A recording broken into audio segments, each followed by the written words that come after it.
નમસ્કાર, હું જતીન કુમાર સુરેશભાઈ પટેલ, સરકારી ઉચ્ચતર માધ્યમિક શાળા વિજ્ઞાન પ્રવાહ નીચર તાપીથી મારા સ્ટોલ પર તમારું હાર્દિક સ્વાગત કરું છું. મારા ઇનોવેશનનું શીર્ષક છે બેક ટુ બેઝિક, બેઝિક તરફ પાછા વળો. આપણને એમ થાય કે શા માટે બેઝિક તરફ પાછા વળવાનું? તો તાપી જિલ્લાનું મારી શાળાનું છેલ્લા માર્ચ 2022નું સાયન્સનું પરિણામ જોઈએ તો ઓલ ઓવર ગુજરાતના પરિણામની સાપેક્ષમાં નીચું રહ્યું. તો નીચું રહ્યું તો એના કારણો તપાસતા માલુમ મળ્યું કે તાપી જિલ્લો એ કાવલોગી કમિટી દ્વારા અલ્પવિકસિત જિલ્લાની અંદર સમાવેશ કરેલો છે. અલ્પવિકસિત જિલ્લો હોવાથી ત્યાંના બાળકો અને જે માતા પિતા છે એ સપ્ટેમ્બર માસમાં રોજગારી માટે સૌરાષ્ટ્ર તરફ પ્રયાણ કરે છે અને પછી માર્ચ એપ્રિલ મહિનામાં એ લોકો પાછા આવે છે.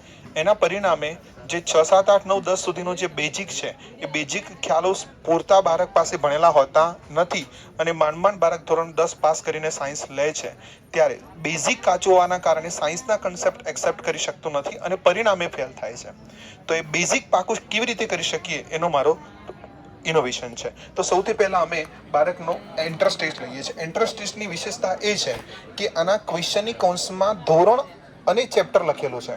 એટલે જ્યારે બાળક આ ટેસ્ટ આપે છે અને એને કોઈ ક્વેશ્ચન ખોટો પડે છે તો એ બાળકને એ ખ્યાલ આવી જાય છે કે એને કયા ધોરણના કયા પ્રકરણમાં તકલીફ છે, કયા પ્રકરણનું એનું બેઝિક તૈયાર કરવાનું બાકી છે. ત્યારબાદ અલગ અલગ સબ્જેક્ટ માટે અમે બુક બનાવી છે. જેમ કે કેમિસ્ટ્રી માટે મારી 6, 7, 8ની અને 9, 10ની કોમન બુક છે. બરાબર, આ રીતની ફિઝિક્સ અને બાયોલોજીની પણ અમે બુક બનાવેલી છે.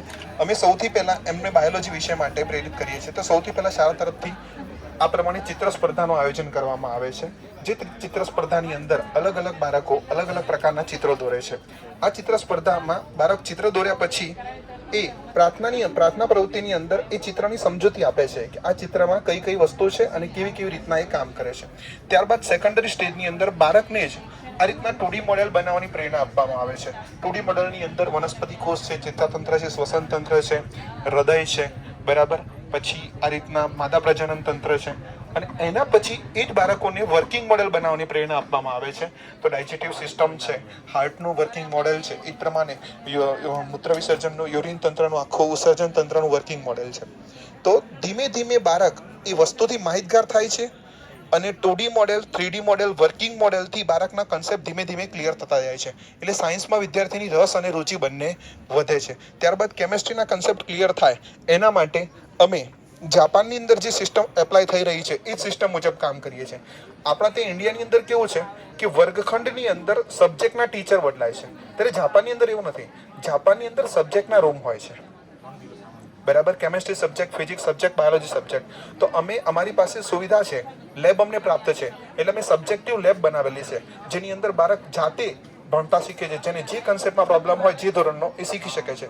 જેમ કે મિથેનના અણુ બનાવવાના, NH3ના અણુ બનાવવાના, વોટર મોલેક્યુલ બનાવવાના, ઇથેનના અણુ બનાવતા બાળક જાતે શીખે છે કે કેવી રીતના કાર્બન બીજા 4 હાઇડ્રોજન સાથે જોડાયેલો છે, પાણીની અંદર ઓક્સિજન કેવી રીતના 2 હાઇડ્રોજન સાથે જોડાયેલો છે, એમોનિયાની અંદર નાઇટ્રોજન બીજા 3 હાઇડ્રોજન સાથે કેવી રીતે જોડાયેલો છે, ઇથેનની અંદર બંને કાર્બન છે એ 3 હાઇડ્રોજન સાથે કેવી રીતના જોડાયેલા છે. આ રીતના બાળક જાતે કનેક્ટ કરતું થાય છે અને શીખતો જાય છે. એના પછી કેમેસ્ટ્રીની અંદર એવું કહેવાય છે કે 1 થી 30 તત્વો બાળકને યાદ રહી જાય તો બાળકનું કામ સરળતાથી થઈ જાય. એના માટે 1 થી 30 તત્વો સરળતાથી યાદ રાખી શકે એના માટે મેં કેમેસ્ટ્રી કેલેન્ડરની રચના કરી છે. આ કેમેસ્ટ્રી કેલેન્ડરની ખાસિયત એ છે કે તારીખની સાથે સાથે જે તે તત્વની સંજ્ઞા લખવામાં આવેલી છે કે 1 નંબરનો પરમાણુ ક્રમાંક છે, બરાબર છે, તો તેની સંજ્ઞા H છે જેનું નામ હાઇડ્રોજન છે. તો બાળક જ્યારે તારીખને ડીકોડ કરે છે ત્યારે એને ખ્યાલ આવે છે કે તારીખની સાથે સાથે એને તત્વનું નામ અને એની સંજ્ઞા પણ તૈયાર કરવાની છે. અને આ જ બાળકોની જ્યારે અમે હાજરી પૂરીએ છીએ ત્યારે રોલ નંબર પ્રમાણે હાજરી નથી પૂરતા, અમે તત્વોની સંજ્ઞા બોલીએ છીએ. જેમ કે હાઇડ્રોજન, હિલિયમ, લિથિયમ, બેરિલિયમ. તો વિદ્યાર્થીએ એ તત્વની સંજ્ઞા પરથી અને નામ પરથી એને ડીકોડ કરવાનું છે અને પછી પ્રેઝન્ટ અને એબસન્ટ કહેવાનું છે. અને જ્યારે અન્ય વિદ્યાર્થી ગેરહાજર હોય ત્યારે પણ બાળક એ રીતના જ કહેશે કે મેગ્નેશિયમ ગેરહાજર છે, એલ્યુમિનિયમ ગેરહાજર છે કે ઝિંક ગેરહાજર છે. એટલે એમ કરતાં સહજ પ્રવૃત્તિથી બાળક 1 થી 30 તત્વોના નામ, સંજ્ઞા સરળતાથી યાદ રાખી લે છે. એના પછી ફિઝિક્સ માટે અમે સુદર્શન ચક્ર બનાવેલું છે કે ફિઝિક્સમાં ફોર્મ્યુલા યાદ રહી જાય ને તો 90% પ્રોબ્લેમનું સોલ્યુશન આવી જાય. તો ફોર્મ્યુલા માટે અલગ અલગ પ્રકારના ફોર્મ્યુલા, એની સામેના સૂત્ર અને એકમ અમે અહીંયા લખેલા છે અને રોટેટ કરવાનું હોય છે. બાળકને જો માત્ર એક જ ફોર્મ્યુલા એને આવડતું હોય તો એક ફોર્મ્યુલાને સેટ કરે તો બાકી બધા ફોર્મ્યુલા ઓટોમેટિક 11 સાયન્સના સેટ થઈ જાય છે. એટલે આ આખાને લગભગ 20 થી 25 ફોર્મ્યુલા આની અંદર આવી જાય છે 5 થી 6 ચેપ્ટરના. એટલે ઓલમોસ્ટ બધું જ 6 થી 10નું બેઝિક આની અંદર કવર થઈ જાય છે.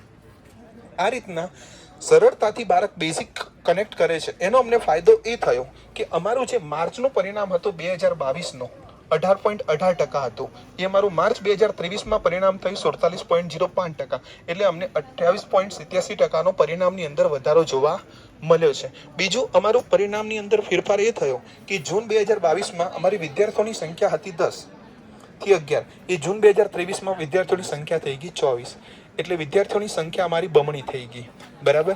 હવે અમે આગળ વધીએ છીએ કે આની આ જ વસ્તુ અન્ય તાલુકાના બાળકોમાં, અન્ય જિલ્લાના બાળકોમાં કે રાજ્યના બાળકોને લાગુ કેવી રીતે કરી શકાય, એના માટે મેં પોતાની યુટ્યુબ ચેનલ ચાલુ કરી છે. એનો આ QR કોડ છે.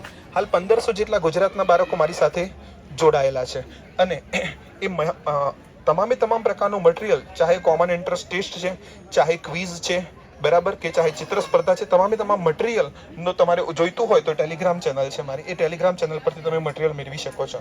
ગુજરાતના બાળકો જૂન 2024ની અંદર ગુજરાતના બાળકોને તમામે તમામ બેઝિક સાયન્સ કોર્સ એપ્લિકેશન દ્વારા ઉપલબ્ધ થઈ જશે. મારી એપ્લિકેશન પ્લે સ્ટોર પર આવી ચૂકી છે. ફ્રી ઓફ કોસ્ટ એમને આ કોર્સ ઉપલબ્ધ થઈ જશે.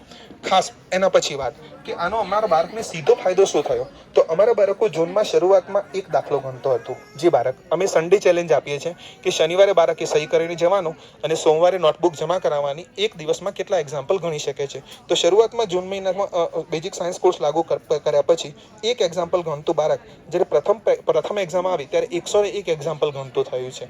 વન ડે ચેલેન્જની અંદર એક જ દિવસની અંદર 100 એક્ઝામ્પલ ગણીને અમને એને આપ્યા છે અને આવનારા સમયની અંદર અમને એનું પરિણામ જોવા મળશે. બરાબર. ખાસ અમારું લક્ષ્ય એ છે કે ટ્રાઇબલના બાળકોમાં બેઝિક કાચું હોવાના કારણે તમે કોઈ પણ સરને પૂછો કે કોઈ પણ સ્કૂલમાં પૂછો કે તમારું પરિણામ કેમ ના આવ્યું, તો એક જ વસ્તુ કહેશે, બાળકોનું બેઝિક નબળું છે. તો એ તમામે તમામ શિક્ષકોનું સોલ્યુશન મારી પાસે છે. આમાં દરેકે દરેક બાબતમાં વિદ્યાર્થી ઇન્વોલ્વ થશે અને વિદ્યાર્થી શીખશે. બરાબર. અને ખાસ અમારી પ્રાર્થના પ્રવૃત્તિ છે એ ખાસ વિશેષ છે કે પ્રાર્થનાની અંદર 5 કેમેસ્ટ્રીના પ્રશ્નો, 5 બાયોલોજીના પ્રશ્નો અને 5 ફિઝિક્સના પ્રશ્નો અમે બાળકોને પૂછીએ છીએ અને બાળકો એના સૂત્રો, શોર્ટ ક્વેશ્ચન અને મલ્ટિપલ ચોઇસ ક્વેશ્ચન પૂછીએ છીએ અને બાળકો એના જવાબ આપે છે. ધીમે ધીમે ધીમે બાળક સતત સાંભળવા મળે છે એટલે બાબત યાદ રહી જાય છે. અને ખાસ અમે જે આંખનો ઉપયોગ કર્યો છે એની ખાસ તમને વાત કરું કે આપણી પાસે કદાચ મેક્સિમમ 50 મેગાપિક્સલ 100 મેગાપિક્સલના કેમેરા હશે, પરંતુ દરેક બાળક પાસે 576 મેગાપિક્સલના 2 કેમેરા છે. બરાબર. ચાહે ગરીબ હોય ચાહે તવંગર હોય, એનો અમે ખાસ ઉપયોગ કર્યો છે કે બાળક આંખથી જોતું જશે. બરાબર.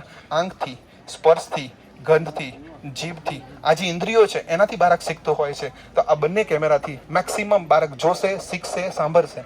અને પછી વાત કરી કે ન્યુરોન્સ, બરાબર છે, તો જે ચિત્રથી વાત કરીએ છીએ અને શબ્દથી વાત કરીએ છીએ, તો જો બાળકને શબ્દથી શીખવાડવામાં આવશે અને ચિત્રથી શીખવાડવામાં આવશે તો ચિત્રથી 400% વધારે સંભાવના છે કે યાદ રાખી લેશે અને લોંગ ટાઈમ સુધી યાદ રાખશે.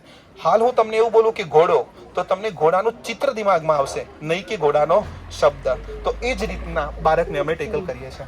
અહીંયા અમે 10 મહિના પહેલા મેં ચેલેન્જ કરી હતી મારી યુટ્યુબ ચેનલ ઉપર કે હું સંકલ્પ કરું છું કે માર્ચ 2023માં પરિણામ કેમેસ્ટ્રીનો ઓલ ઓવર ઊંચું આવે એના માટે બધો પ્રયત્ન કરીશ. શું તમે મને સાથ આપશો? અને મારા 1500 જેટલા બાળકોએ મને સાથ આપ્યો છે અને એનું પરિણામ મને પ્રાપ્ત થયું છે. અલગ અલગ જિલ્લાના શિક્ષકોએ અમને અભિપ્રાય આપ્યા છે કે ખૂબ ખૂબ આભાર સાહેબ આપનો કે ઓછા સમયમાં તમે કેવી રીતના બેઝિક ક્લિયર કરાવી શકીએ.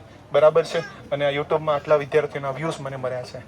આવનારા સમયની અંદર અમારું પ્લાનિંગ એવું છે કે જે તે ચેપ્ટરની આગળ શરૂઆતમાં અમે એક QR કોડ આપીએ, જેથી કરીને એ ચેપ્ટરમાં જે લગતું બેઝિક છે એ બાળક કેવી રીતના પ્રવૃત્તિ દ્વારા શીખી શકે. માત્ર શિક્ષકે એને પ્રવૃત્તિનો માહોલ પૂરો પાડવાનો છે, બાકીનું કામ છે એ વિદ્યાર્થી પોતે કરી લેશે, એવું મારું અગત્યનું પોતાનું માનવું છે. બરાબર. અને હાલ studychart.com દ્વારા અમે એની સાથે જોડાયેલા છે. સ્ટડી ચાર્ટ દ્વારા અમે આ રીતના ચાર્ટ બનાવી રહ્યા છીએ. બરાબર. જેથી કરીને તમામે તમામ પ્રકારનું બેઝિક આ ચાર્ટ દ્વારા અમે બાળકને આપી શકીએ અને એ બાળક ચાર્ટ લગાવીને એ પોતાના ઘરે પણ શીખી શકે છે. આની અંદર કેમેસ્ટ્રી પાર્ટ 2ના ઓલમોસ્ટ 50% રિએક્શન આવી જાય છે. બરાબર. અને ખાસ જાપાનની જે શિક્ષણ પ્રણાલીની વાત કરી એ લાગુ પાડવા માટે અમે અમારી લેબોને સજ્જ કરી છે કે જેથી કરીને ઇનોવેશનની અંદર વર્લ્ડમાં ફર્સ્ટ નંબર ઉપર જાપાન છે. તો આપણા બાળકો પણ જાપાનીઝ પદ્ધતિથી શીખે તો 100% આગળ જશે. સ્ટોલની મુલાકાત લેવા બદલ ખૂબ આભાર. જય શ્રી કૃષ્ણ. જય હિન્દ.